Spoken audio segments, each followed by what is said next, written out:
Bienvenue au podcast Connexion Primordiale dans la série En balade avec Paul. Dans une série, et c'est la série dans la série, où pendant mes balades je parle des différents réflexes et des différents schèmes. Réflexes. Et aujourd'hui, on va aborder le réflexe qu'on appelle aussi la réaction de Landau. Réflexe ou réaction de Landau. Je vous encourage à regarder ces podcasts sur les plateformes de podcast type Android. Si vous avez un téléphone Android, dans votre application de podcast, vous pouvez chercher Connexion Primordiale. On y est. Vous pouvez nous écouter sur Spotify aussi, toujours Connexion Primordiale. Et c'est moins bien sur YouTube, mais vous pouvez aussi. Et si vous écrivez des commentaires, c'est paradoxal, je vous dis d'aller écouter ailleurs, mais je ne réponds aux commentaires que sur YouTube. Je ne peux pas checker toutes les plateformes, aller vérifier toutes les plateformes. Donc voilà. Et puis la source du podcast est sur le site internet ressourcesprimordiales.com. C'est au pluriel, ressources et primordiales. Ressourcesprimordiales.com, c'est le site de notre boutique et maison d'édition. Voilà, et là vous retrouvez la source du podcast. Vous pouvez retrouver aussi le podcast sur notre site officiel reflex.org. Il y a un S à réflexe aussi. À chaque épisode de podcast sur un schème comme là, le Landau, il y a un article qui correspond sur le site, en général qui apparaît 2-3 jours après la publication du podcast. Il y a un article sur le site ressources.org où vous pouvez retrouver un certain nombre d'informations que je dis à l'écrit, et puis une image, etc.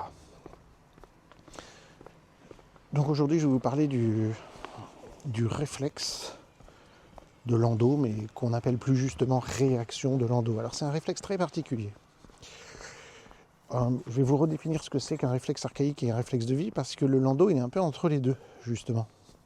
C'est un réflexe de transition, il est très particulier, donc il faut avoir bien clairement en tête ce qu'est un réflexe archaïque et ce qu'est un réflexe de vie. On définit habituellement un réflexe archaïque ou primitif comme un réflexe qui émerge in utero, qui est présent à la naissance. Donc ça veut dire qu'on peut l'observer chez le bébé à la naissance. Si on fait le stimulus, il y a la réaction stéréotypée du réflexe qu'on peut voir. On recommence le stimulus et on revoit le réflexe encore et encore. Et puis ce réflexe, c'est donc il est observable. Le bébé va exercer ce réflexe pendant, alors selon quelques semaines, quelques mois, et voire pour certains 1 ou 2 ans. C'est très rare, ce sont les exceptions, c'est plutôt quelques semaines ou quelques mois. Et puis ensuite, le réflexe, il va s'inhiber, on ne le voit plus à l'observation, et il va laisser place à des comportements plus corticalisés, comme on dit couramment, des comportements plus volontaires, organisés, et laisser place à ce qu'on appelle les réflexes de vie. Donc voilà, les réflexes de vie, il faut comprendre ça aussi, sont des réflexes qui ne sont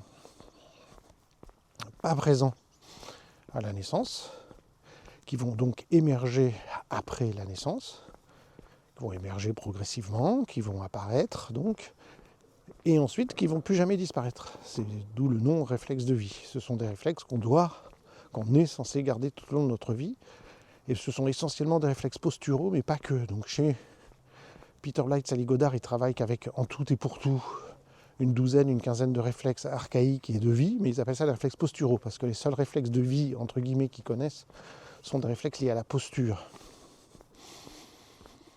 Que chez Mazgutova, elle a étendu le travail à une quarantaine de réflexes, et là on se retrouve avec des réflexes de vie, donc des réflexes qu'on est censé garder tout au long de notre vie, mais qui ne sont pas forcément liés à la posture.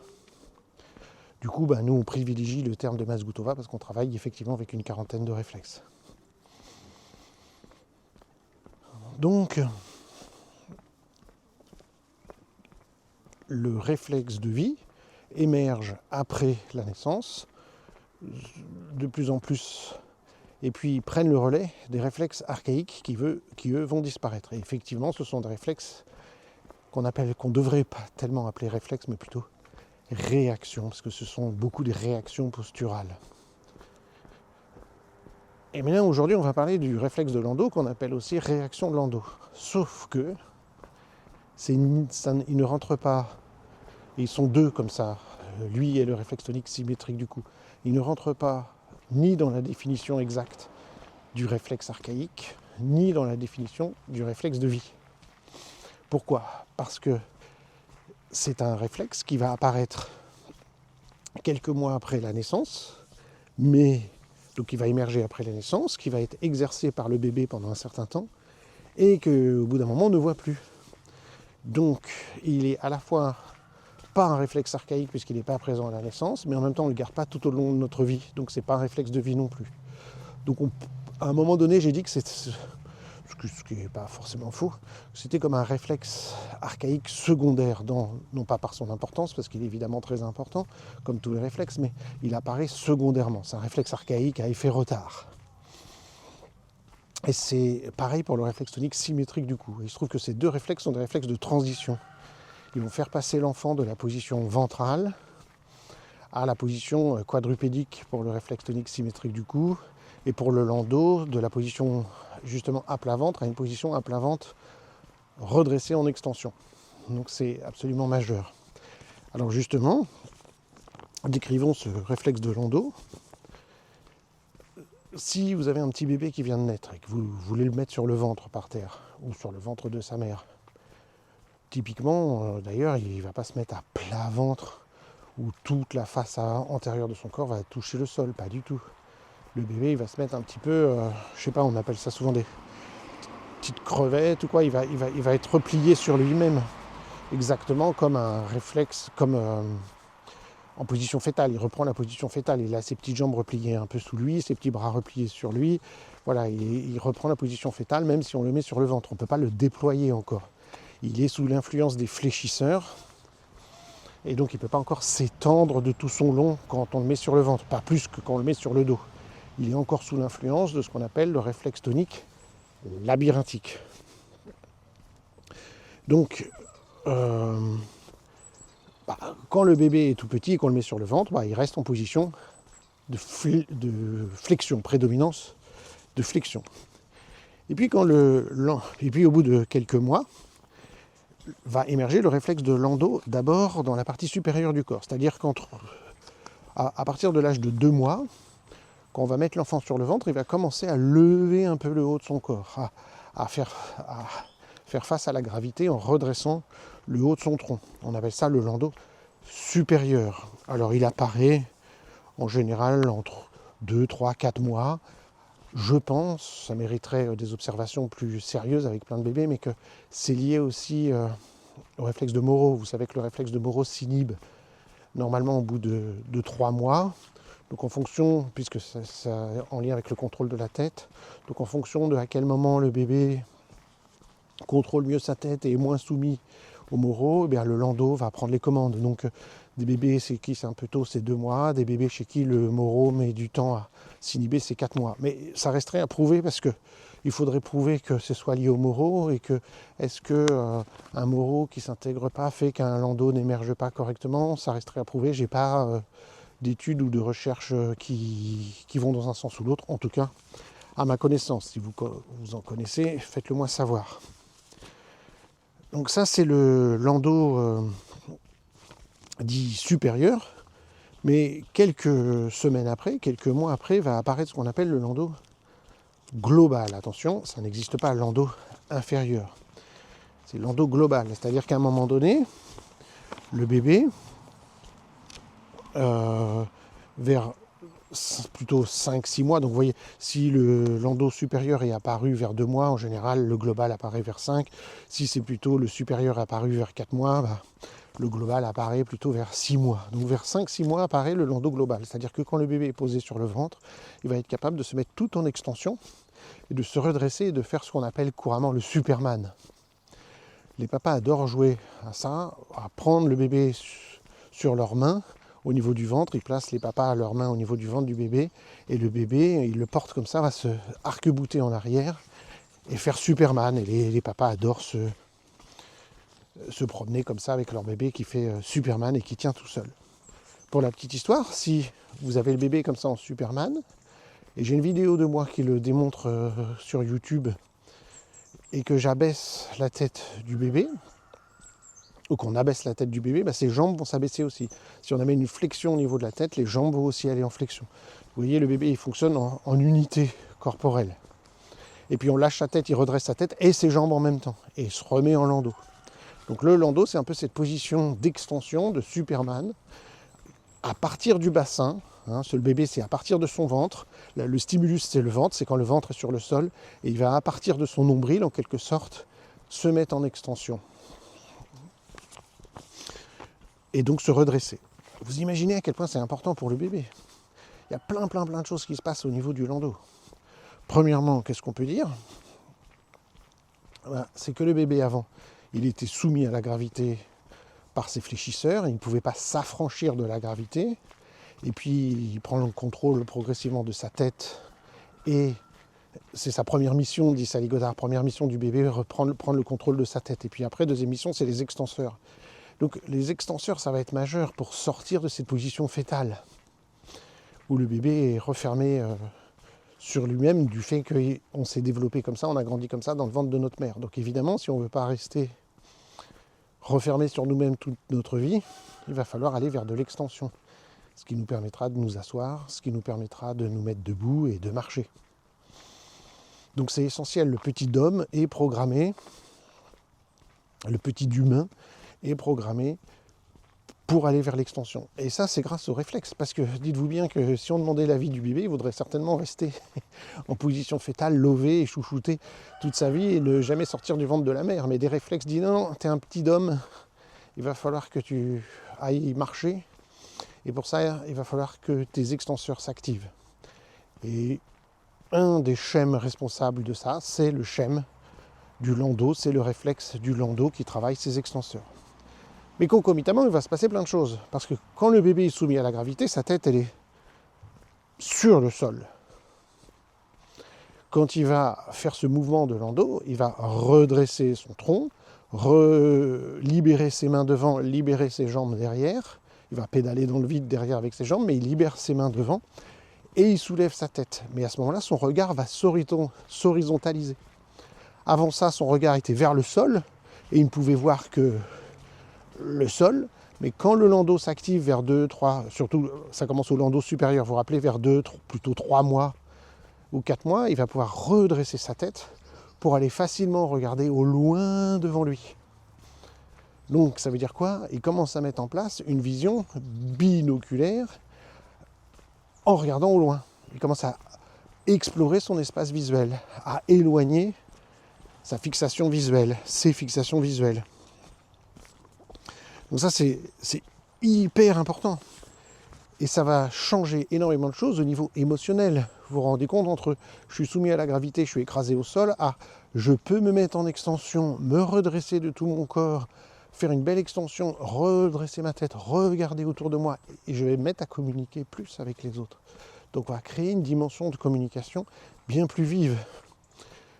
Exemple, le bébé est sur le ventre, il entend, il est sur son petit lit ou quoi, il est réveillé en train de jouer, puis papa, maman, quelqu'un rentre dans la chambre, le bébé il est content, il entend ce bruit, il va s'arc-bouter comme ça sur son ventre en landau, il va libérer ses mains, il va faire des tas de mouvements, il va sourire, il va regarder, il va voir ce qui se passe, et il va établir un contact visuel avec son environnement, ce qu'il ne pouvait pas faire avant, puisqu'il était écrasé sur la gravité au sol. Donc d'un point de vue émotionnel, ça change beaucoup de choses. Et au niveau cognitif, ça va être énorme. Je peux commencer à interagir visuellement avec mon environnement. Quand il y a un bruit, quand il y a quelque chose qui bouge, je peux redresser ma tête pour aller regarder ou pour aller écouter. C'est énorme, c'est une acquisition phénoménale. Alors, comme je vous l'ai dit, le landau, donc, il est particulier parce que c'est un réflexe archaïque, parce qu'il va s'inhiber, mais je vous ai dit, il n'est pas présent à la naissance puisqu'il émerge pour la partie supérieure vers 2-4 mois et pour la partie globale vers 5-6 mois après la naissance. Et il va être aussi très long à s'intégrer.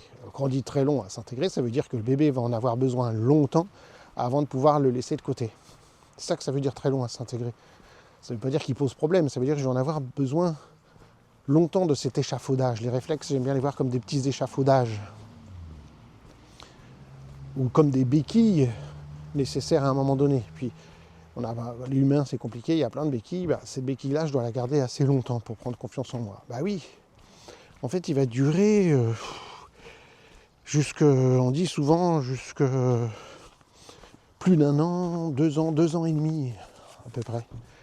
Bah, effectivement, certes à 1 an, le bébé à 12, 13, 14 mois va faire ses premiers pas. Ok, il va faire ses premiers pas. Donc il sera en extension, il sera érigé. Mais si vous avez vu un bébé faire ses premiers pas, c'est encore incertain, il doit se tenir, il fait encore beaucoup de quatre pattes, c'est tout à fait normal. Il doit créer les courbures de sa colonne vertébrale, les courbures de son pied, intégrer pas mal de réflexes au niveau des pieds, au niveau des mains, développer son système visuel, développer son équilibre, sa proprioception, coordonner tout ça avec le système vestibulaire. Donc il y a beaucoup de tâches à faire. Donc il est assez rigide dans sa manière de tenir debout. Vous voyez bien, quand on voit un bébé faire ses premiers pas la première année, certes il marche, mais c'est comme une sorte de déséquilibre permanent, c'est pas encore très, très assuré cette marche. Et puis vous revoyez le même bébé à 2 ans, donc 1 an plus tard, là ça change, il va commencer à se mettre à courir. Et puis encore à 2 ans et demi, il va pouvoir sautiller, sauter, s'affranchir encore plus de la gravité, prendre une assurance, développer une plus belle posture. Le langage, évidemment, est hyper bien développé à 3 ans. À 2 ans et demi, il comprend tout ce qu'on dit, etc. etc.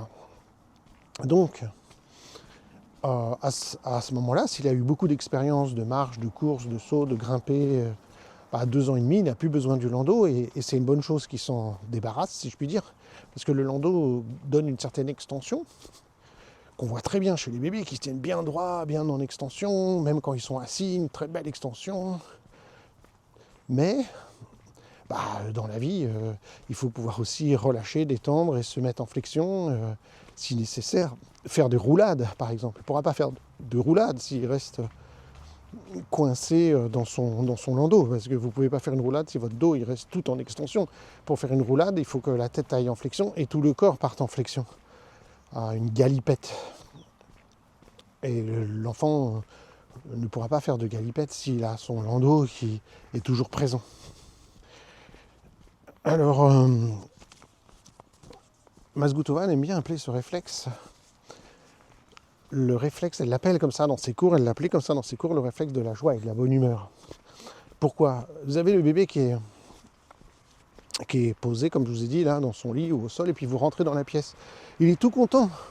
Il est tout content parce que vous rentrez dans la pièce. Mais en même temps, il est tout content de pouvoir se redresser comme ça et d'activer son landau, de libérer ses mains, de libérer ses pieds, de se mettre en extension, de libérer son système visuel.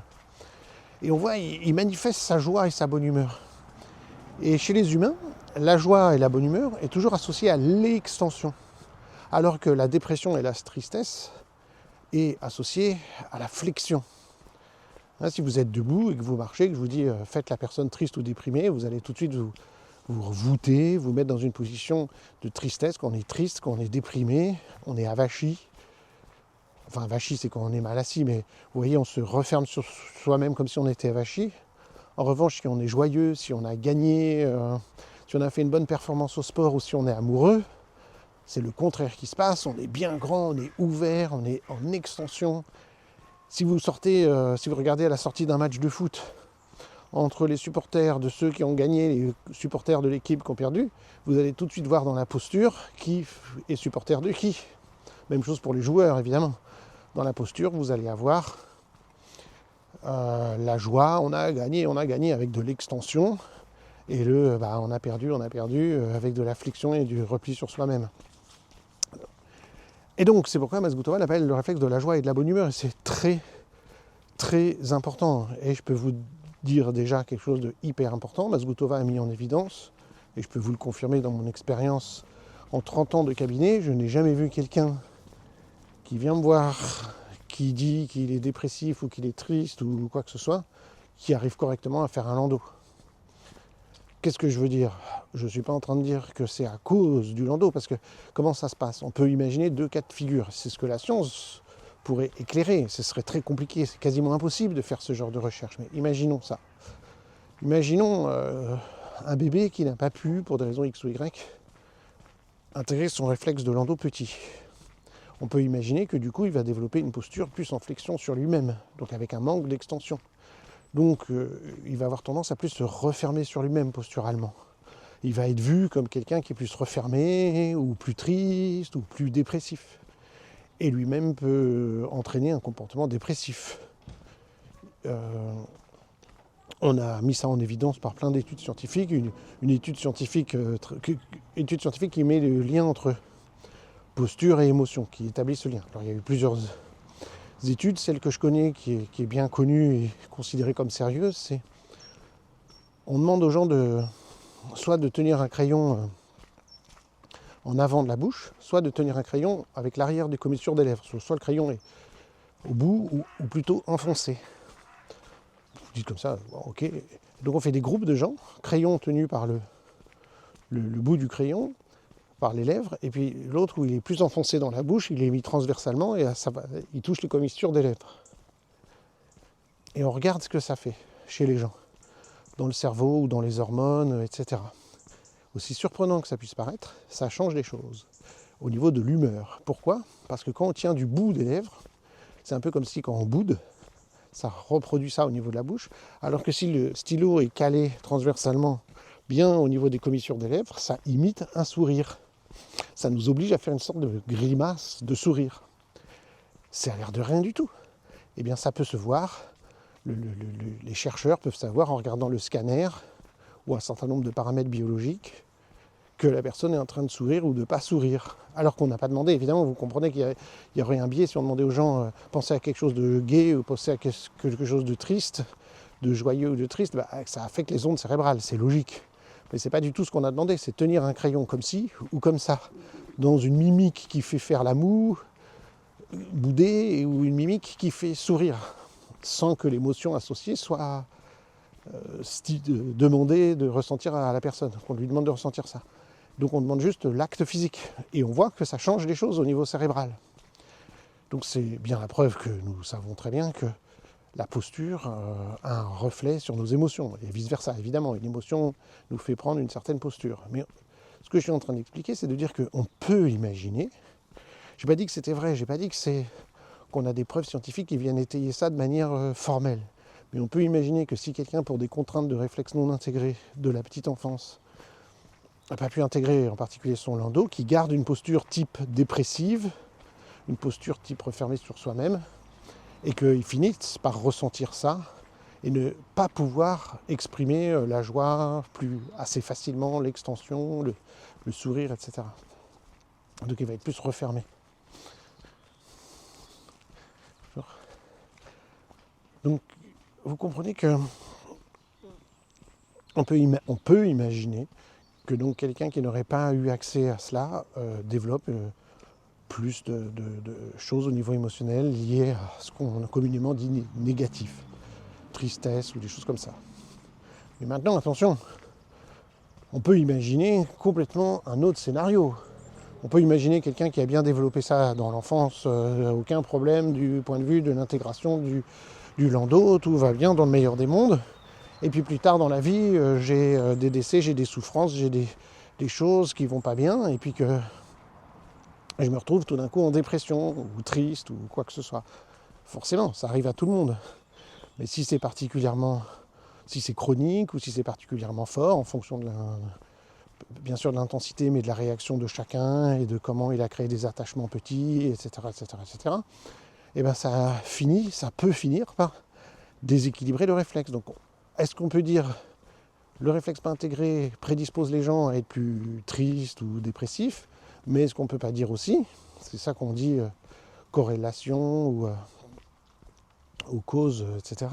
Est-ce qu'on ne peut pas dire aussi, chez les personnes dépressives ont tous le réflexe qui s'est déséquilibré du fait de la dépression, de la tristesse. Donc évidemment, moi dans mon cabinet, tout ce que je peux voir, c'est le landau n'est pas intégré, mais je ne peux pas dire s'il est cause ou conséquence. Vous voyez, ça c'est très important, c'est valable pour tout le réflexe et pour tout. On ne peut pas dire à ce moment-là. Ça n'empêche que néanmoins c'est hyper intéressant. Parce que quand je travaille avec quelqu'un, quelle que soit la raison pour laquelle il vient me voir, ça va être très intéressant de pouvoir observer ce réflexe qui me permet de détecter quand même quelque chose. Un schème qui n'est à ce moment-là, à cet instant T, n'est pas intégré, et soit est le reflet d'un état intérieur, soit peut prédisposer à un état intérieur futur qui peut poser problème. En tout cas, on est sûr qu'il y a un schème, quelque chose qui se passe. Mais maintenant, ce qui est encore plus intéressant, évidemment, c'est que Svetlana Mazgutova, elle est docteure en psychologie. Donc elle dit qu'elle voit plus fréquemment que chez les autres gens, que chez les gens tristes. C'est pas du 100%, ça n'existe pas. Corrélation à 100%, c'est quelque chose qui est assez fréquent. C'est dans 80%, 70%, 75% des cas, on voit chez les gens tristes ou dépressifs ou quoi, un landau non intégré ou mal intégré. Résiduel, c'est ça que ça veut dire. Mais ce qui est intéressant dans son cas, c'est qu'elle va pouvoir suivre des gens en psychothérapie et entre autres, elle s'est spécialisée dans le stress post-traumatique, en travaillant entre autres avec les anciens combattants à l'époque aux États-Unis, qui avaient fait les différentes guerres que les États-Unis adorent faire, des guerres régulièrement. Donc là-bas, il y a du boulot. Que ce soit quand j'étais jeune, la guerre du Golfe, ou depuis, il y a eu des tas d'autres soldats américains, sans parler du Vietnam bien avant, évidemment, qui reviennent, des jeunes, et qui ont des traumatismes qui les affectent toute leur vie. Et elle, en tant que psy, elle travaille toujours avec, d'ailleurs, cette population-là, en mêlant de la psychothérapie telle qui est connue et réputée pour aider dans ces cas-là, et on sait aujourd'hui que ce sont toujours des psychothérapies qui impliquent le corps, toujours. Toutes les études mettent ça en évidence, clairement. Penchez-vous sur, en particulier, la TPV et toutes les thérapies qui utilisent la TPV, théorie polyvagale, ou des thérapies basées sur l'attachement, ou des thérapies cognitives et comportementales spécialisées dans ce domaine-là. Ils vont utiliser des techniques corporelles, de respiration, de relaxation, de yoga, etc. Toujours. Parce que le stress, c'est autant dans le corps, voire plus que dans l'esprit. Ce qui met de l'eau à notre moulin au niveau des réflexes, parce que Mazgutova, ce qu'elle a mis en évidence, justement, c'est là où je veux en venir, c'est qu'en travaillant sur les différents réflexes concomitamment, j'ai bien dit concomitamment, j'ai pas dit à la place, donc concomitamment à une thérapie cognitivo-comportementale qui cible, dans le cas de la dépression, qui cible dans le cas des stress post-traumatiques, SPT, on dit stress post-traumatique, qui cible ça. Elle a constaté qu'en travaillant simultanément en psychothérapie et sur les réflexes, on a une énorme amélioration au niveau de la prise en charge psychothérapeutique. Soit que c'est vous, le psychothérapeute, qui êtes formé aux réflexes et qui peuvent utiliser les deux outils simultanément, soit bien sûr, vous suivez la personne avec vos outils de psychothérapeute et la personne parallèlement fait un travail sur ces réflexes chez un professionnel formé en IMP, par exemple, l'intégration motrice primordiale.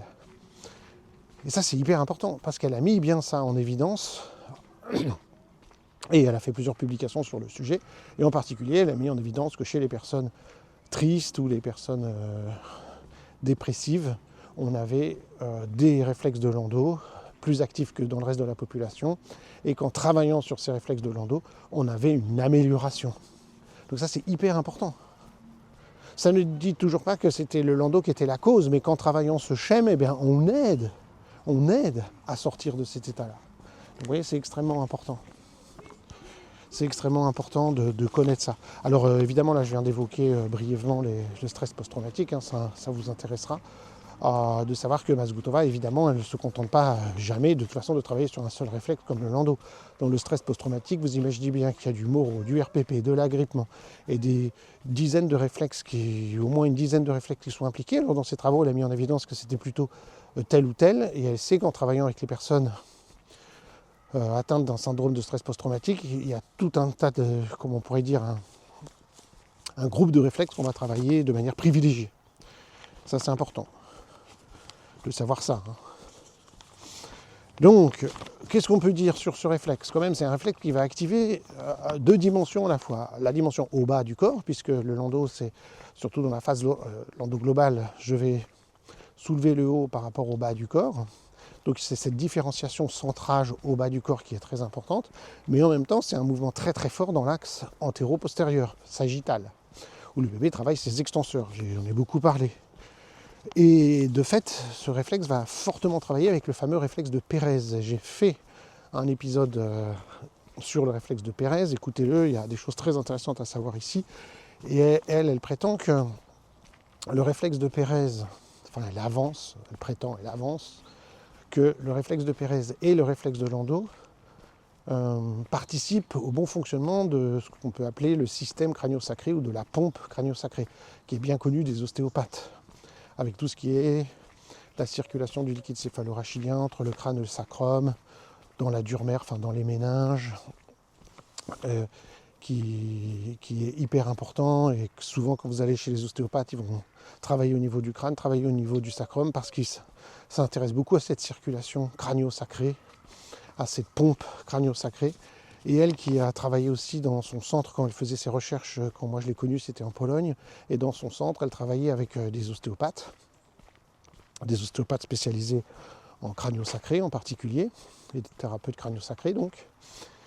Et en travaillant avec eux, elle s'est rendue compte qu'en travaillant, si je puis dire, en intégrant le réflexe de Pérez et le réflexe de Landau, les ostéopathes disent à quel point ça a un impact sur le crânio-sacré.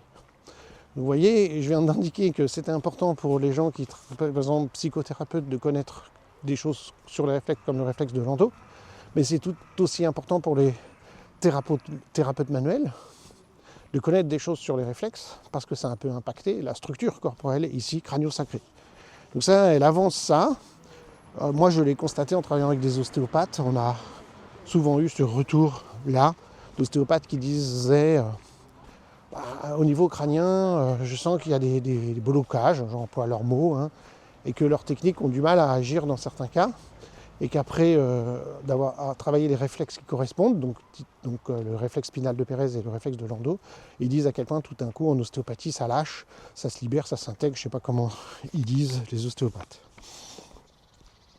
Donc évidemment c'est un réflexe très important pour le développement de toute la posture, de toute la chaîne postérieure. Ça c'est quelque chose de majeur, de super important, puisque l'enfant, grâce à ça, il va pouvoir redresser sa tête, activer ses extenseurs, et c'est l'entraînement qu'il a pris là au niveau du landau sur le ventre qu'il va réutiliser ensuite quand il va se verticaliser et se mettre debout. Alors je vous ai dit que c'est un réflexe un peu particulier, puisqu'il n'est pas présent à la naissance comme le sont normalement les réflexes archaïques, mais j'ai dit qu'il va néanmoins s'inhiber pour passer la main à des réflexes de vie. Donc la question c'est à quel réflexe de vie il passe la main et qui doit se développer. Évidemment, il faut que la posture s'équilibre correctement avec ce qu'on appelle l'axe de gravité. Il y a un réflexe qui s'appelle le réflexe de gravité qui fait que j'ai une bonne conscience de mon axe entre droite et gauche et avant-arrière. Et que quand on est debout, on doit être bien dans notre axe de gravité. On voit très bien les bébés rechercher cet axe de gravité. Ils mettent des mois à trouver bien la position debout et trouver cet axe de gravité entre droite, gauche, avant-arrière. Ça a l'air de rien pour nous, mais on s'est entraîné pendant des mois à ça. Et quand je dis qu'on s'est entraîné, c'est-à-dire qu'à force de se mettre debout, le bébé au début il est très chancelant, il fait des mouvements d'oscillation assez fortes en se rattrapant. Et heureusement quand on est bébé, on est très près du sol, donc il se rattrape 100 fois par jour, soit fesses en arrière, soit en avant. Mais il se rattrape et c'est pas bien grave parce qu'il est haut comme 3 pommes, comme on dit.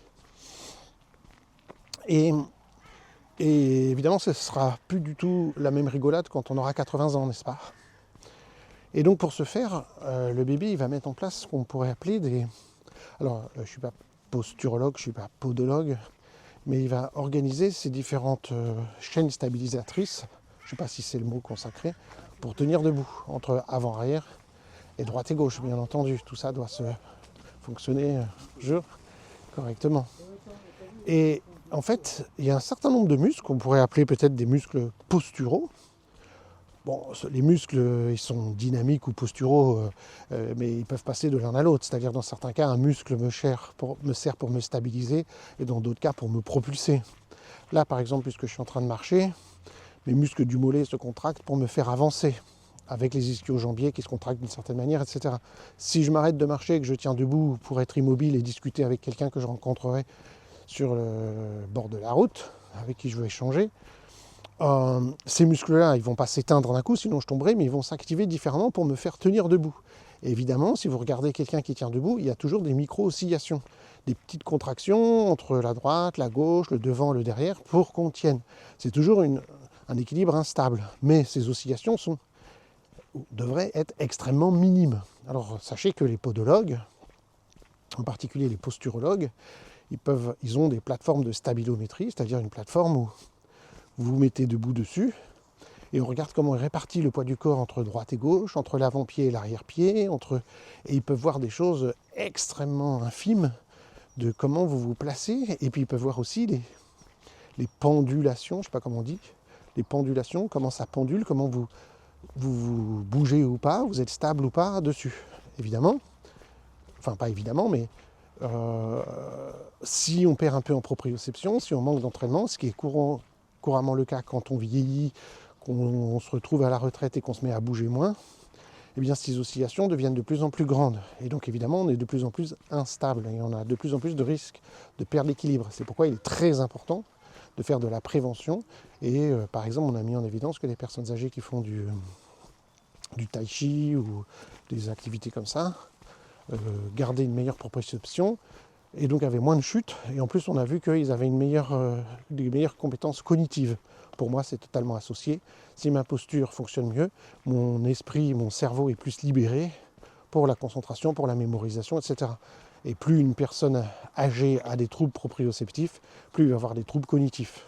Et c'est ce qu'on retrouve aussi chez les enfants dits 10. On parle de dysproprioception qui va créer de la dyslexie. En particulier, ce sont les travaux de Patrick Kersia à l'université de Dijon. Et il n'est pas le seul, dans le monde, il y a d'autres gens qui travaillent là-dessus. Mais là, pour parler français. Qu'est-ce que je suis en train de dire? Oui, que quand je suis debout, il y a un certain nombre de micro-mouvements et de micro-tensions musculaires qui peuvent se mesurer. Alors je crois que les podologues nous disent ou les posturologues, que les muscles n'utilisent à ce moment-là que 10% de leur contraction max. Donc 10% pour me faire tenir debout. Donc à partir des mollets, en particulier le fameux muscle solaire qui est sous les jumeaux, donc qui est en profondeur dans le mollet, et nous aide pour la statique. Et puis on a les ischio-jambiers, puis on a les paravertébraux au niveau du dos, et puis on a les sternocléido-mastoïdiens qui sont devant, pour éviter que quand tous les muscles nous tirent en arrière, parce que tous les muscles que je viens d'indiquer, mollets, ischio-jambiers et paravertébraux, auraient tendance à nous faire aller de l'arrière. Et c'est ce que fait le landau, et j'y viens dans un instant. Et il faut équilibrer ça avec le mouvement, avec la tête, pour qu'elle soit bien alignée sur les épaules et qu'on ne tombe pas en arrière, ni la tête trop en avant, et qu'on se déséquilibre vers l'avant. Et donc là, il y a un certain nombre de réflexes, alors qu'on devrait dire on dit nous des réflexes de vie ou réflexes posturaux chez Blythe Goddard, mais on devrait parler de réactions. Ce sont des réactions posturales face à la gravité. Vous comprenez qu'il y a une différence entre le réflexe de Babinski où il faut faire une stimulation tactile sous le pied à un certain endroit dans une certaine direction pour créer systématiquement le même mouvement stéréotypé, que dans les réflexes de vie, on n'est pas du tout dans ce cas de figure. C'est pas stimulus-réaction. Le stimulus, c'est la gravité. C'est comment mon corps s'organise face à la gravité. Et donc c'est pour ça que le mot correct qui devrait être employé, c'est réaction. Et c'est pourquoi ce réflexe de Landau, comme c'est plutôt lié à la posture, comment la posture s'organise, alors certes par rapport au ventre qui a un contact tactile, donc c'est vrai que c'est pour ça que c'est pas totalement faux de dire réflexe de Landau, mais que, et je vous ai dit, il est entre les deux, il est entre un réflexe archaïque et une réaction posturale, donc il est entre les deux. Mais à un moment donné, il doit laisser place à ces fameux réactions posturales, réflexes de vie posturales, que sont, alors principalement, je vais en citer deux, j'ai déjà dit le réflexe de gravité, et là ce sont toutes les chaînes musculaires, antéro-postérieures et latérales, qui me font tenir debout entre avant-arrière et droite et gauche, avec des contractions très précises au niveau mollet, ischio et tout. Tout ça est indiqué dans les manuels de cours en IMP. Alors ces réflexes de vie, on les étudie dans un séminaire qui s'appelle la kinésphère. Donc si vous avez suivi ce cours, vous prenez les manuels de cours, vous regardez réflexes de gravité, vous regardez réflexes de protection, et vous allez trouver exactement quel muscle s'active dans quel cas de figure. Pensez typiquement quand vous êtes dans un bus, le bus accélère, le bus freine, le bus tourne, et vous êtes debout, qu'est-ce qui se passe dans votre corps? Donc le landau doit passer la main au réflexe de protection et au réflexe de gravité, typiquement. Voilà. C'est-à-dire dans une globalité de la motricité du corps. Je sais que certains pensent, mais pourquoi le landau, je ne dois pas le garder tout le temps, tout le temps? Si tu gardes le landau tout le temps, tu as tendance à être au garde à vous, en extension forcée. Donc tu ne veux pas être au garde à vous tout le temps. Tu ne veux pas être toujours à fond, à fond, à fond. Ça entraînerait ce qu'en IMP, on appelle le réflexe feu vert. Alors c'est pas en IMP qu'on appelle ça, on reprend les termes qui nous viennent des travaux du mythe du vieillissement que vous trouvez chez...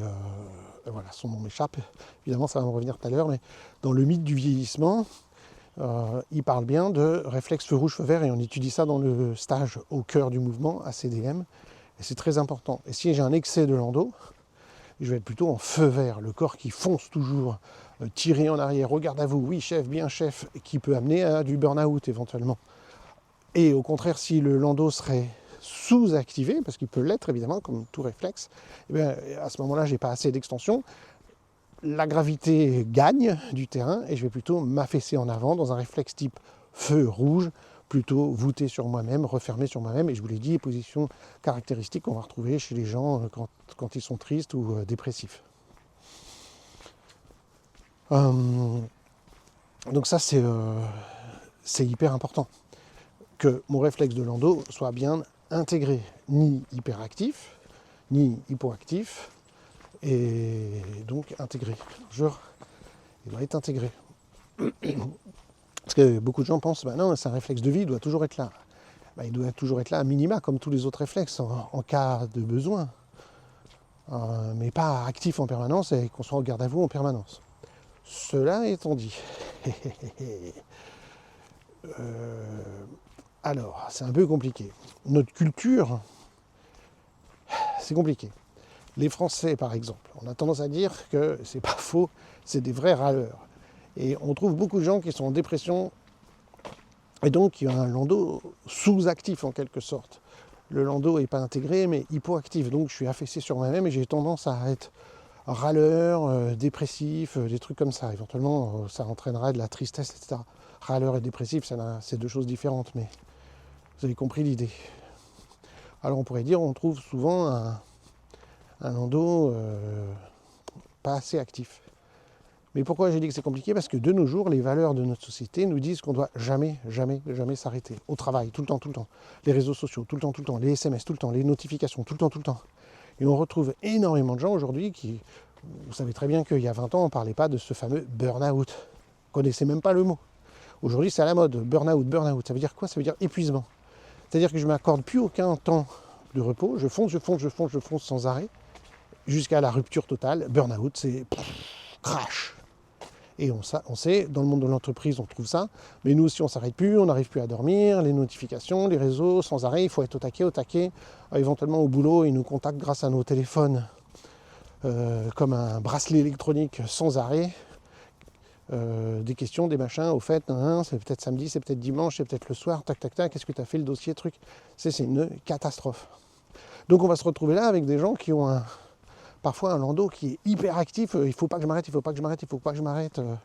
Voilà. On le retrouvait typiquement avant, surtout, et encore aujourd'hui, chez les femmes, parce que non seulement elles ont le boulot qui les en titille tout le temps, qui ne s'arrête jamais, mais elles sont souvent en charge mentale, morale, de la famille, des courses, des enfants, etc. Et on a beau dire ce qu'on a beau dire sur l'égalité des sexes, la répartition des tâches, etc., c'est quand même sur les femmes que repose la plupart du temps le bon fonctionnement de la vie familiale. C'est pas 100% vrai, c'est pas chez tout le monde, ça dépend des hommes et des femmes, ça dépend des couples, ça dépend de plein de choses, mais globalement, les statistiques nous disent quand même que c'est sur le dos des femmes que retombe une grande partie de la charge mentale, en particulier des enfants, de s'occuper des enfants. Ce qui fait que les femmes s'arrêtent jamais, jamais, jamais. Et c'est très difficile de trouver du temps pour elles. Et donc souvent, elles sont comme effectivement un militaire au garde à vous, toujours peut plus s'arrêter, avec un landau, donc, qui va dysfonctionner. Donc vous voyez, ici, on ne peut pas dire que c'est la faute du landau. Donc, j'ai dit pas mal de choses sur le landau. Donc je veux réinsister, là j'ai parlé beaucoup de l'aspect moral, sur l'aspect structurel, je vous l'ai dit, au niveau du dos, du fait d'être trop cambré si le réflexe est trop trop actif et au contraire trop voûté sur le réflexe et pas assez actif. C'est toujours pareil, hein. On peut se retrouver avec ce qu'on appelle les genoux verrouillés. Quand on a le réflexe hyperactif, les gens sont debout avec les genoux verrouillés. Quelque chose qu'on étudiera bien quand on parlera du réflexe de protection. Et donc évidemment, ça va me créer des difficultés dans ma dimension avant-arrière, etc.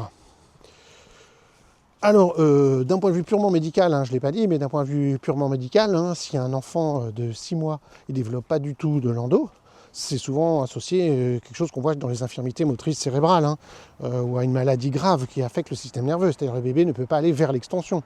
Là, nous, on parle du développement de l'enfant, des réflexes et tout, ok, et nous, surtout, on va travailler avec plus tard des enfants ordinaires, entre guillemets, chez qui on va regarder si c'est hypo ou hyperactif, si c'est plus ou moins bien intégré sur une échelle. Alors en IMP, on teste typiquement, chez Masgoutova, on teste sur 0 à 20, et en IMP, on suit plutôt les échelles de Peter Blythe, Sally Godard.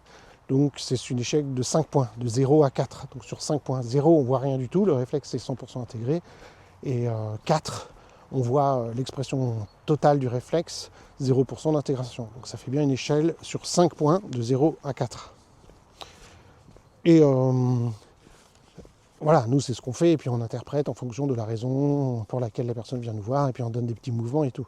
Mais médicalement, si vous allez voir un pédiatre avec un enfant de 6 mois et qu'il n'a pas de l'endo, le pédiatre va tout de suite le voir, le bébé est replié sur lui-même, il est au sol, il ne se redresse pas, et là on sait qu'il y a des signes d'immaturité neurologique qui peuvent être graves.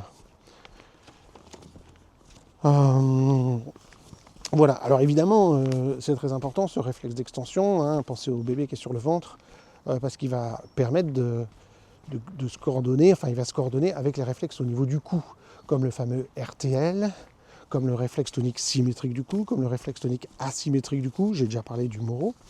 Donc évidemment, il faut comprendre qu'il y a des interactions entre tout ça. Si mon Moro reste trop actif, je vais avoir du mal à activer mon lando. Si j'arrive pas à activer mon lando, je vais avoir du mal à inhiber des réflexes comme le RTAC ou le RTSC ou le RTL. Donc vous voyez, il y a des interactions, et donc c'est pour ça qu'en IMP, on ne se contente jamais de regarder un seul réflexe comme ça tout seul, on regarde toujours les interactions des réflexes les uns avec les autres. Et ça dépend de l'objectif de la personne et puis de ce qu'on voit, parce qu'on va d'abord regarder la posture dans sa globalité, tout un tas de choses, puis la personne va nous dire pourquoi elle vient, et puis nous, en fonction de tout ça, on va déjà avoir un peu la puce à l'oreille sur pas mal de trucs, et on va regarder tout ça. Moi j'aime bien par exemple demander aux gens de se mettre à 4 pattes, de faire du 4 pattes. Je regarde comment est le dos, est-ce que les membres sont bien alignés, est-ce que la tête, le regard est redressé. Donc typiquement si je demande à quelqu'un de faire du 4 pattes, je vais voir des tas de choses au niveau des réflexes du cou, des réflexes du dos, et évidemment je verrai des choses au niveau du lando aussi éventuellement. Voilà, donc il y a des choses qu'on peut facilement voir. Donc je ne vais pas vous détailler comme je l'ai fait d'autres fois les réflexes synergistes et antagonistes, parce que j'ai déjà dit, vous imaginez bien qu'il va y avoir une synergie avec le RTL en extension, avec le réflexe spinal de Pérez, je l'ai déjà dit. Pour ceux qui connaissent, évidemment, il y aura un lien avec le redressement statique, qui crée le lien entre les pieds qui touchent une surface et l'extension du dos, entre l'envol et l'atterrissage, qui est aussi un réflexe qui met de l'extension dans le corps. Et puis, évidemment, last but not least, le dernier mais pas le moins important, le fameux réflexe d'orientation cognitive, dite de Pavlov, la curiosité. Si l'enfant à la base il n'est pas curieux, il ne cherche pas à se redresser pour regarder et pour écouter. Donc il faut qu'il y ait un minimum de curiosité pour que le lando s'active. J'ai dit que c'est un réflexe de joie et de bonne humeur, ça sous-entend, j'ai des antennes qui me disent tiens, il se passe quelque chose, je suis joyeux, je suis de bonne humeur, et donc je crée de l'extension. Donc ça peut être aussi quelque chose de très important. Ce que je suis en train de dire, c'est que parfois, nous on voit une personne qui a un lando non intégré pleinement, et chez qui il faudra non pas travailler en première instance sur le lando lui-même, mais sur le RTL en extension, le spinal de Pérez, le redressement statique, l'envol et l'atterrissage, ou carrément l'orientation cognitive de Pavlov. Mais d'un autre côté, il faut aussi regarder les réflexes antagonistes, pour voir si les réflexes antagonistes ne seraient pas, entre guillemets, trop forts, hyperactifs, et empêcheraient la bonne intégration du réflexe. Là, typiquement, on va voir le RTL, mais dans son aspect de flexion. En IMP, on apprend à observer évidemment le RTL en flexion et le RTL en extension. Et c'est pas la même chose. En vrai, on dit RTL, flexion, extension, mais ce sont deux réflexes différents en quelque sorte. Donc il y a le RTL-F et le RTL-E, RTL extension, RTL flexion. Le Moro, hein, je vous l'ai dit, évidemment, le Moro, le Moro c'est compliqué parce que le Moro il y a deux phases, la phase d'ouverture et la phase de fermeture, de refermeture. Donc selon que c'est plus le Moro 1 ou 2 dans lequel est la personne, j'ai peur, et quand il se redresse en arrière, ça lui active du Moro 1, ça peut un peu l'aider, mais évidemment s'il y a un Moro 1, il y a forcément le Moro 2 qui va suivre derrière, et ça va me refermer. Donc si je me referme, je ne peux pas faire mon landau. Si je suis sur le ventre et que je commence à redresser ma tête pour faire du landau, que ma tête part en arrière, que ça active mon Moro, hop, tout de suite il cherche à se refermer à nouveau. Donc en fait on voit quasiment rien, il veut lever sa tête, mais en même temps, le Moro s'active et donc il se referme. Donc le bébé ne se met pas en landau. Typiquement, le Moro est antagoniste, y compris le Moro 1. Le RTAC, oui, le RTAC, parce que si le bébé regarde d'un côté, il s'ouvre sur ce côté-là et donc il ne peut pas se partir en landau, évidemment. Voilà. J'ai dit que je ne détaillerai pas synergiste, antagoniste, et puis je l'ai fait. En résumé, les fonctions du réflexe, alors ça coordonne les parties hautes et basses du corps, ça développe la vision tridimensionnelle, ça aide au développement de la vision tridimensionnelle et l'audition binaurale, ça veut dire avec les deux oreilles. Ça permet de coordonner l'avant et l'arrière du corps au niveau postural, au niveau de la structure du corps, les chaînes antéro-postérieures. Donc ça permet de bien développer le dos, l'arrière du dos, le bon tonus des muscles du dos. Et que quand mon dos est redressé, mes genoux sont souples et ma posture est souple, je vous ai dit, on doit utiliser que 10%. C'est pas que je suis au garde à vous comme un piqué, c'est que je suis souple en étant debout. Je peux m'adapter à ce qui se passe dans mon environnement. Et donc, du coup, s'il y a un excès de landau, je vais être un peu raide et je vais avoir du mal à me coordonner dans le sport, pour bouger, pour danser, etc. Donc vous comprenez que le landau ne doit pas être actif en permanence. Le landau, je dois l'intégrer, et sinon je serai au garde à vous raide comme un piqué, ça va me gêner dans ma capacité, je vous ai dit, à bouger de manière fluide. Alors, chose qui nécessiterait de comprendre plus le réflexe de protection. Le réflexe de protection, ce sont ces muscles qui vont s'équilibrer entre l'avant et l'arrière. Normalement, on n'utilise que 10%, donc je suis toujours en protection. C'est vraiment typique de la neuroception, de la théorie polyvagale. Il y a toujours mon cerveau qui reste actif comme ça, à me tenir debout, mais qui est toujours vigilant. Et si je perçois un certain type de danger, je vais plutôt aller vers l'avant. Et si c'est un autre type de danger, vers l'arrière. Ce qu'on appelle la fuite ou la lutte. L'attaque ou l'évitement, ou la fuite. Fuite-lutte. Donc, qu'est-ce que je veux dire? Oui, et donc, du coup, vers l'avant, je vais aller plus vers les détails. Vers l'arrière, c'est plus vers la vue d'ensemble. On le voit typiquement dans les postures, entre guillemets, de concentration. Si on dit, tiens, regarde, là, on se focalise vers l'avant, le poids du corps passe vers l'avant, et si on est plutôt dans regarde le ciel, regarde les nuages, on va aller plutôt vers l'arrière, à la vue d'ensemble. On fonctionne un peu comme un zoom d'un appareil photo. Je pense que les gens savent plus ce que c'est qu'un appareil photo et un zoom. On n'a plus qu'un smartphone et qui n'a pas de zoom. Donc voilà. Mais pour les vieilles personnes qui m'écoutent, vous savez ce qu'est un zoom, et quand on regardait dans l'appareil photo et qu'on avait une bague comme ça le long de l'objectif, et on pouvait zoomer sur détail ou zoomer sur vue d'ensemble. On le voit dans le cinéma, des fois il y a des effets comme ça de zoom. Notre corps il fonctionne comme ça, il est toujours une vision de vue d'ensemble et il est prêt à zoomer sur un détail, surtout si on perçoit un danger. Donc le landau, justement, il aide à ça puisque c'est lui qui va constituer en partie ce fameux réflexe de protection. Donc s'il n'est pas bien équilibré, le réflexe de protection ne sera pas bien équilibré. Et donc on aura du mal à passer de détail à vue d'ensemble. Donc voilà, c'est un réflexe très important pour la motivation aussi. Pourquoi? Parce que ça nous donne une posture d'ouverture. Une posture d'ouverture qui facilite plus la joie, la bonne humeur, s'exprimer vis-à-vis des autres parce qu'on n'est pas refermé sur soi-même. Donc c'est hyper important pour les rapports aux autres, pour ce qu'ils appellent en théorie polyvagale la co-régulation, de voir un peu qu'est-ce qui se passe chez l'autre et que l'autre puisse me percevoir aussi. Et donc ça va favoriser plus de détente, de connexion à l'autre, et typiquement de joie et de bonne humeur, comme l'appelle Masgoutova. Voilà, et puis pour les ostéopathes, ça intéressera de savoir que c'est en lien avec la pompe ou le système crânio-sacré. Alors pour terminer ce podcast, comme il est assez facile à expliquer, je voudrais vous expliquer un petit peu comment on observe ce réflexe chez quelqu'un. Donc par exemple chez vous, ou chez votre enfant, ou chez votre compagnon ou compagne, quoi. Je vous donne juste un ou deux petites indications, hein, mais évidemment dans les séminaires, je crois qu'on a peut-être une vidéo qu'on a faite sur YouTube, donc sur la page reflex.org, je tâcherai de remettre cette vidéo. Et n'hésitez jamais quand j'explique quelque chose d'aller sur notre chaîne YouTube qui s'appelle la chaîne Le Plaisir d'Apprendre. Donc vous tapez sur YouTube Le Plaisir d'Apprendre, vous verrez le petit logo de l'IMP, la petite main là, et vous pouvez vous abonner bien sûr à la chaîne et vous pouvez regarder et chercher. Par exemple, si je parle du réflexe de Pérez, vous pouvez chercher réflexe de Pérez.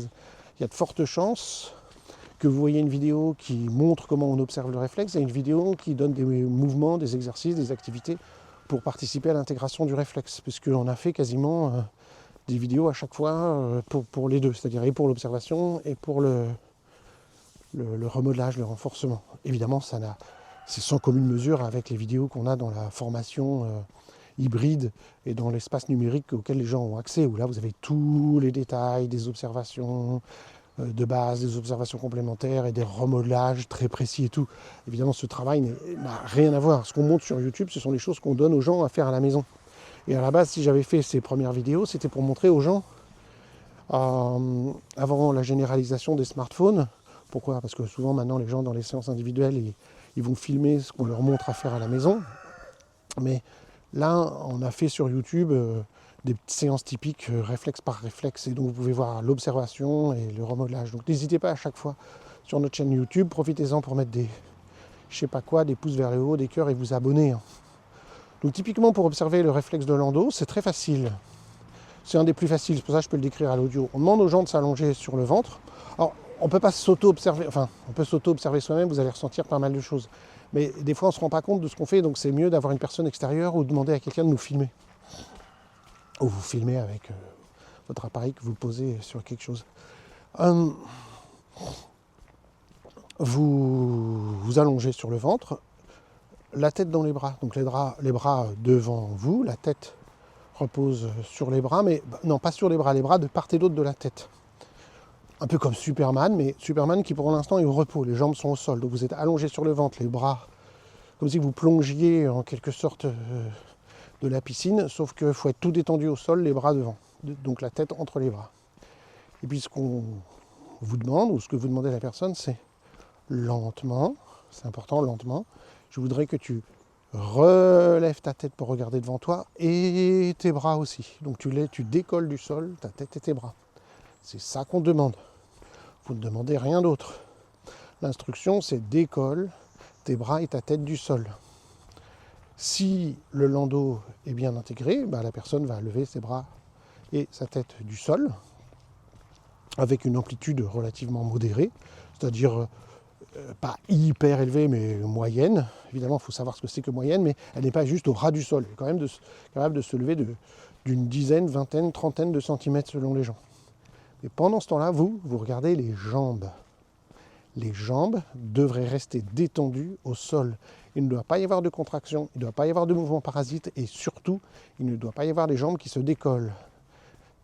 Si il y a des contractions, c'est un certain niveau. Si c'est une jambe qui se décolle de 2 cm, c'est un autre niveau. Si c'est deux jambes qui se décollent de 2 cm, c'est un autre niveau. Et si c'est les deux jambes qui se redressent autant que les bras de 20 ou 30 cm, c'est le niveau 4, 0% d'intégration. C'est-à-dire que les gens ont une unité entre bras et jambes et ne peuvent pas séparer l'un de l'autre. Alors vous dites peut-être que la personne n'a pas compris la consigne, elle ne savait pas qu'il ne fallait pas lever les jambes. Pourtant vous ne lui avez pas parlé des jambes, mais il a fait quand même. Donc vous pouvez demander une seconde fois, maintenant je voudrais que tes jambes elles restent au sol, elles ne bougent pas, elles ne se soulèvent pas, et fais bien attention de soulever que le devant, la tête et les bras.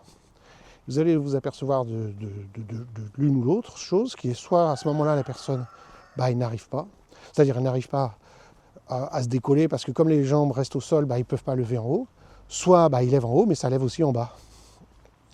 Et voilà, là vous êtes certain qu'il y a un réflexe de Landau qui est résiduel. Alors évidemment en stage on apprend dans les manuels de cours toutes les subtilités, c'est combien de centimètres, est-ce que c'est une jambe, est-ce que c'est deux jambes, on apprend à interpréter sur une échelle, comme je vous l'ai dit tout à l'heure, de 0 à 4. 0 on ne voit rien du tout, c'est-à-dire que le haut se lève, le bas reste complètement détendu, la personne ne bloque pas sa respiration, etc. Et puis au contraire, le niveau 4, c'est qu'elle ne peut pas ne pas lever bras et jambes ensemble. Donc voilà en gros. C'est-à-dire que le bébé présente un Landau global, mais je vous ai dit, passé 2 ans et demi, Il ne doit plus être soumis au lando global, c'est-à-dire qu'il peut faire une extension du haut du corps sans que ça entraîne le bas, c'est-à-dire qu'il a différencié le haut et le bas du corps au niveau crânio-sacré, au niveau colonne vertébrale, au niveau paravertébraux, etc. Tout ça peut fonctionner de manière fluide. Mais quand j'ai un lando mal intégré, ce n'est pas le cas. Le haut recrute le bas pour pouvoir fonctionner. Et je ne peux pas faire l'un sans l'autre. On devrait être capable de faire l'un sans l'autre. Le haut du corps peut se contracter et se mettre en extension sans le bas. Notez que le mouvement inverse n'existe pas. Enfin, ça existe, on peut le faire, on peut décider de vouloir lever les jambes sans les bras, mais ça ne correspond pas à un schème moteur. Il n'y a pas chez le bébé une phase où il lève le bas sans lever le haut. C'est soit un lando que du haut, vers 2 à 4 mois, soit un lando, donc on dit supérieur, soit un lando global, c'est haut plus bas. Donc voilà un peu ce dont je voulais vous parler sur le réflexe de lando. Ça nous fait encore un bon petit podcast d'1 heure. Il ne faut pas moins pour expliquer les réflexes. Évidemment, on en sait plus parce qu'on a des manuels de cours plus détaillés pendant les séminaires d'IMP. Et on en sait surtout beaucoup plus sur la manière de les observer. Parce que là, je vous ai parlé de ce qu'on appelle une observation dite rapide ou globale, ou générale. Mais on va ensuite faire une observation plus précise et détaillée. C'est-à-dire si on s'aperçoit que globalement, il y a quelque chose dans le lando qui n'est pas intégré, vous allez me dire, la personne, ça ne parle pas tellement. Elle va dire, oui, quand je lève le haut, ça bouge en bas. Ok, la belle affaire. Ça veut dire quoi, concrètement, dans ma vie de tous les jours? Donc nous, en IMP, on a ce qu'on appelle des observations complémentaires pour que la personne se rende bien compte de qu'est-ce qui se passe et qu'est-ce que ça implique dans sa vie. Donc il y a tout un, c'est pas une batterie de tests, mais tout un tas d'observations complémentaires. Alors selon les réflexes, il y en a 2, 3, 4, 5. Parce que si vous avez écouté certains épisodes de podcast que j'ai fait, la qualité la plus importante qu'il faut développer en IMP, à la fois pour le praticien et pour la personne qui vient, pour l'accompagnant en IMP et l'apprenant, ça c'est notre vocabulaire en IMP, accompagnante, c'est le professionnel formé en IMP, et on appelle les gens qui viennent nous voir, non pas des clients ou des patients ou je sais pas quoi, on appelle ça des apprenants. Parce qu'on estime que les séances d'IMP, c'est toujours une situation d'apprentissage. Or, comme dit Paul Denison, pour qu'il y ait apprentissage, il faut qu'il y ait pré- et post-observation. Si je ne sais pas où je suis, où je vais, c'est l'objectif qu'on aura en IMP, et où j'arrive, je ne sais pas que j'ai appris quelque chose et je ne suis pas en situation d'apprentissage. C'est juste quelqu'un qui me dit faites ci, faites ça. Ce n'est pas un apprentissage. Donc on doit avoir des observations préliminaires. Il faut qu'il y ait de la part de la personne une prise de conscience. Ce n'est pas nous qui disons je vous ai regardé, il y a tel réflexe, vous allez faire ce programme et puis vous m'en direz des nouvelles. Ça n'existe pas en IMP. Ça ne peut passer que par une prise de conscience, par des observations. Et si la personne me dit non, je ne ressens rien, il ne se passe rien, machin, on ne va pas pouvoir travailler là-dessus. Il faudra trouver quelque chose qui parle à la personne, qu'elle peut ressentir, qu'elle puisse sentir un avant et un après. À ce moment-là, il y a eu un apprentissage. Et à ce moment-là, la personne va être motivée pour pratiquer à la maison différents mouvements pour entretenir cette intégration tout au long de sa vie. Donc voilà, évidemment, dans les séminaires, on voit tout ça, ces observations complémentaires, on voit aussi les multiples. Je crois qu'il n'y en a pas plus qu'en IMP. Des fois, je peux avoir l'air un peu de me la péter. Je vous assure que l'IMP a l'avantage de ne pas être associé à un créateur d'une technique spéciale. C'est une synthèse. Donc du coup, on va voir des techniques isométriques, des techniques tactiles, des techniques... On n'a pas notre précaré. On va les piocher dans tout ce qui est à notre disposition. On va avoir des bercements, on va avoir des mouvements, on va avoir des jeux, on va avoir de la respiration, on va avoir énormément de choses. Je crois qu'en IMP, on a vraiment quelque chose de très très très complet. Et puis surtout, chaque année, on rajoute des choses. On continue à travailler avec des experts au niveau international, que ce soit au niveau du fascia, que ce soit au niveau du système visuel, de la théorie polyvagale. Rien que pour citer des stages qui ont eu lieu l'année dernière. Enfin, cette année, en 2025, je vous parle en 2025 là. On a eu Tim Anderson aussi, qui est venu pour les resets. Cette année 2026, on va avoir, alors là je vous dis même pas les nombres de surprises incroyables qu'on va avoir en termes de séminaires, en termes d'intervenants extérieurs. Ça sert à rien de vous dire qu'ils sont kinés ou médecins ou ostéo ou quoi. Ce qui compte, c'est la valeur ajoutée qu'ils vont avoir et les sujets qu'ils vont traiter, qui vont nous permettre d'ouvrir l'IMP sur beaucoup de choses. Je vous assure, en 2026, maintenant qu'on a bien établi le programme en formation hybride en 2025, on va pouvoir compléter les cours, avoir des masterclass de folie pour aller bien au-delà des réflexes tels qu'il est fait couramment. Et c'est d'ailleurs notre slogan maintenant sur notre site internet depuis 1 an maintenant. C'est intégration motrice primordiale au-delà des réflexes. J'ai fait quelques changements sur le site internet récemment, donc il y a plus d'informations qu'on trouve dans les onglets du site internet où vous allez retrouver de nouvelles pages. Et il y a beaucoup de choses aussi qui sont en co-construction, qui sont à venir. On veut vraiment avoir quelque chose de, alors exhaustif, c'est jamais exhaustif à 100%, mais le plus exhaustif possible dans le monde des réflexes. C'est déjà le cas sur YouTube. Je redis ce que j'ai dit tout à l'heure sur notre chaîne Le Plaisir d'Apprendre. On est là aujourd'hui à près de 400 vidéos, épisodes de podcast, directs et autres. Et je peux vous dire qu'on est en train de préparer énormément de choses. Donc restez attentifs, inscrivez-vous à notre newsletter, soit sur Ressources Primordiales, mais surtout sur reflex.org. Sur la page d'accueil vers le bas, vous voyez infolettre. Inscrivez-vous si vous voulez être au courant de tout ce qui va venir en 2026. Là, ça va être très très riche. Je vous souhaite une très bonne journée. Je vous dis à demain pour un nouveau schème, pour un nouveau réflexe que je ne sais même pas qu'est-ce que ça va être demain. Je n'ai pas encore réfléchi quel réflexe ça va être. Mais ne vous inquiétez pas qu'il y en a encore beaucoup. Je vous souhaite une très belle journée. Merci d'être en balade avec moi.